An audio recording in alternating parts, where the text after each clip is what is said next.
women Dr. Seeley is talking about all live in Ontario. They only got mammograms and biopsies because they felt a lump. As we mentioned, the current screening guidelines put out by the Canadian Task Force on Preventive Health Care recommend that younger women not be screened. It also advises against doctors doing clinical exams for breast cancer and women doing self-exams for lumps. Ontario follows that advice, as do most provinces, but some don't.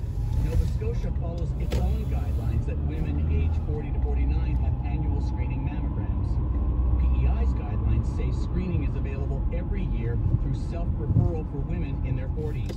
In BC, women 40 years and older can be screened without a doctor's referral. So why is there such a difference of opinion? In part, it comes down to which evidence you rely on. The task force only looks at randomized controlled trials. Those studies are considered the most accurate because the results are less biased. Dr. Seeley believes the task force should consider other kinds of evidence. We have these randomized controlled trials that were done over 30 years ago that were really not designed to look at screening women in their 40s versus 50s. It was to look at whether screening worked. So most of the studies were designed to look at 50 to 69 years of age, and they showed a benefit. And what people have done is extrapolated that that didn't include those women, and so therefore you can't see the benefits. But And so if you can't see the benefit, you don't argue in favor of screening. Exactly. And we're very fortunate we have studies that show that women who are screened in their 40s do get the same benefit. So we have a very large Canadian trial called the Pan-Canadian Study that was published in 2014 that looked at women who were screened in the provincial screening programs across Canada that included women in their 40s, and they had the same benefit. In fact, they had a slightly better benefit with a 44% reduction, lower rate of dying from breast cancer if they were screened as compared to those who were not. And that was compared to 40% benefit for the women who were in the 50s. So there's the same, if not slightly better benefit from screening for women in Canada that we have actual evidence for. So you're saying we have Canadian data that says that women who are screened in their 40s do better, have a lower mortality rate, yeah, better survival. So why aren't we screening women in most parts of Canada then? It's the million-dollar question. It's a question that haunts Lucy too. Once I was diagnosed, if a mammogram was ordered right away and she had gone for that, what difference could that have made in the spread of this aggressive cancer?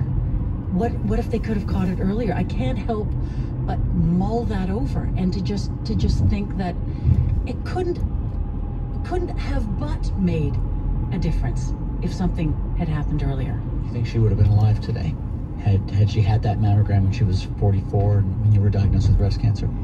You know, that's always a tough thing to answer, and maybe this form of aggressive cancer would have always taken her, but maybe we would have gotten a few more years, or maybe we would have gotten the cancer early.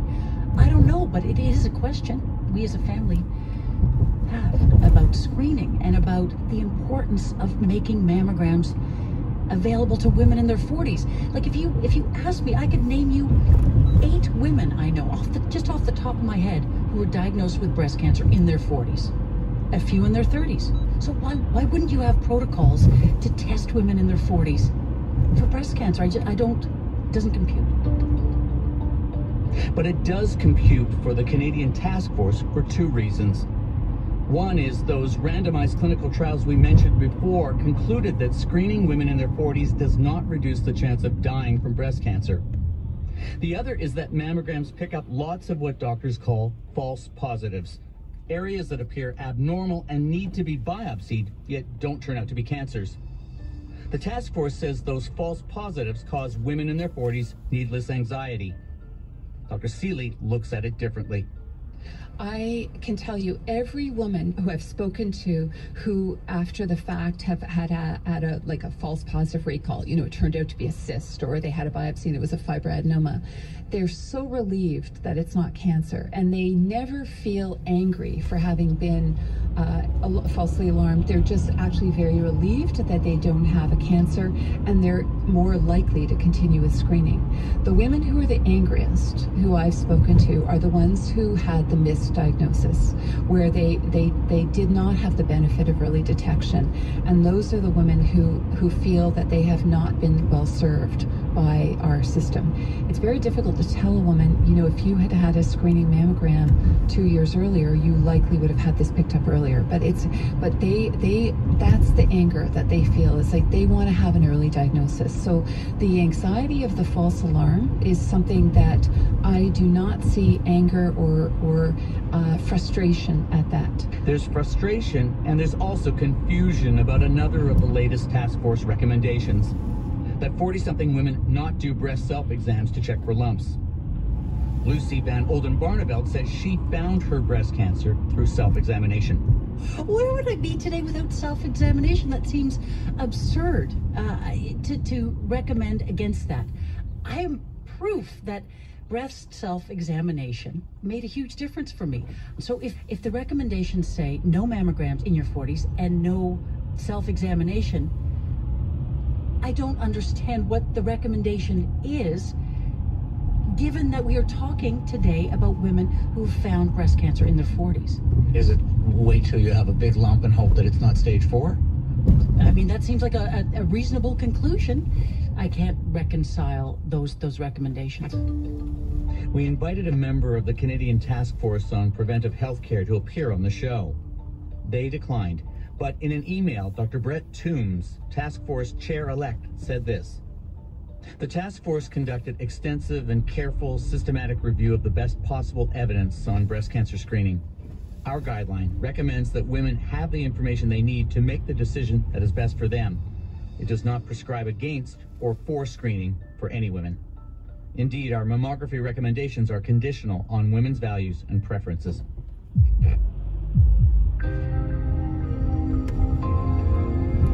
You're listening to White Coat Black Art. 1 in 5 women who get breast cancer are in their 40s. Current guidelines say women in that age group who are at low risk of breast cancer should not have regular mammograms or do breast self-exams. 7 provinces follow those guidelines. 3 provinces allow women in their 40s to get screened without seeing their healthcare provider. One of those provinces is British Columbia. Hello, my name is Colin Marr. I'm the medical director for the BC Cancer Breast Screening Program. Can you see that? Yeah, I can. Want to go to the decision aid? Okay. Here at BC Cancer in Vancouver, Dr. Colin Marr walks me through an interactive website developed here that tells 40-something women their risk of getting breast cancer in easy-to-understand language. It's just a short list of questions. It's 6 questions. The first is just how old you are. So let's just say she's 42. Okay, so we're going to enter 42 here. The website asks 6 basic questions. Things like how old you are. Do you have any close relatives with breast cancer? Have you ever had a mammogram before? Have you ever been diagnosed with breast cancer yourself? No. Okay, so we're going to say no. Based on the answers, it calculates both the risk of getting breast cancer and of having a false positive. And you can see here for the variables that we just entered, that's a 0.2% chance. So 2 times out of 1,000 will that screening mammogram lead to a breast cancer diagnosis. So at the bottom we show our 800 number where you can access our clerks who can assist with booking a mammogram. Women across Canada can visit the website and use the decision aid. With policy change, one of the things we really want to avoid is confusion. We want to make it clear for women what the best options are for her. So this tool was developed in response to that and to try and prevent any confusion and optimize that informed decision. Women in their 40s who live in BC can book a mammogram even when the decision aid tells them their risk of breast cancer is low. The women we spoke to can't do that because they reside in Ontario. I asked Dr. Marr about them. The message they seem to be getting is that women in their 40s, unless they're high risk, should just wait until they feel a lump and hope that it's not stage 4. Perhaps that is. I think that here in BC, again, we just want to make sure that any woman, even in their 30s, should start thinking about breast cancer, breast health, and leading up through that decade to the 40s. Hopefully that discussion and informing themselves will include talking to their doctor, of course, thinking about their family risk factors, as that might modify their own breast cancer risk. But we hope that at least that thought process begins at that age, so that by the time they reach the 40s, that they will make that informed decision to screen or not. We know from the task force that they feel their evidence is solid, but critics say they've ignored studies that demonstrate that screening women in their 40s saves lives. What do you say about that? That they're following their particular guidelines and how they evaluate the evidence. I'm hopeful that more evidence will just keep coming, that will add more clarity to the benefits and limitations to all age groups. But I think in particular we're focusing on that 40-year-old age group in this discussion. One of the reasons the task force updated their guidelines was, as you've said, to give women more choice and a chance to weigh these options. The task force says that if you want a mammogram before 50, talk to your doctor and make a shared decision. You can only speak to BC. What's your sense of how often patients and doctors actually engage in those conversations here? Well, of course, we hope that it's regularly. We know that, for example, the decision aid that we've talked about gets used about 3,000 to 3,500 times a year. So we hope that's a reflection of at least that we're making people aware that it exists, but it's also a reflection of how important breast health is in this discussion that women should be having with their providers. The decision aid Dr. Marr showed me has one big omission. It doesn't include some significant acquired risk factors for breast cancer like obesity, alcohol consumption, and exposure to estrogens. Dr. Marr admits they're important. So we can't change the fact that we've had a relative who's had breast cancer, but we can change things in our lifestyle. So that's very exciting. And the other thing is that these factors can also have other health benefits beyond breast cancer risk. We saw a study published in the Canadian Medical Association Journal in just the past week saying that there are rising rates of cancer in men and women under the age of 50, and in women, one of the top of the list would be breast cancer, because of some of those modifiable risk factors that you're talking about. Why not include those in the screening instrument? Deciding, suppose you have a woman who has no family history, but she's obese, she drinks alcohol, she had a prolonged period of exposure to estrogen. Should she be worried that she might have breast cancer? In terms of actually numerically sort of having a woman enter, weight or body mass index, alcohol intake, we haven't looked at that. It's an interesting idea. We certainly provide links beside the one for the decision aid to talk about those, but we haven't been able to produce them specific to that individual.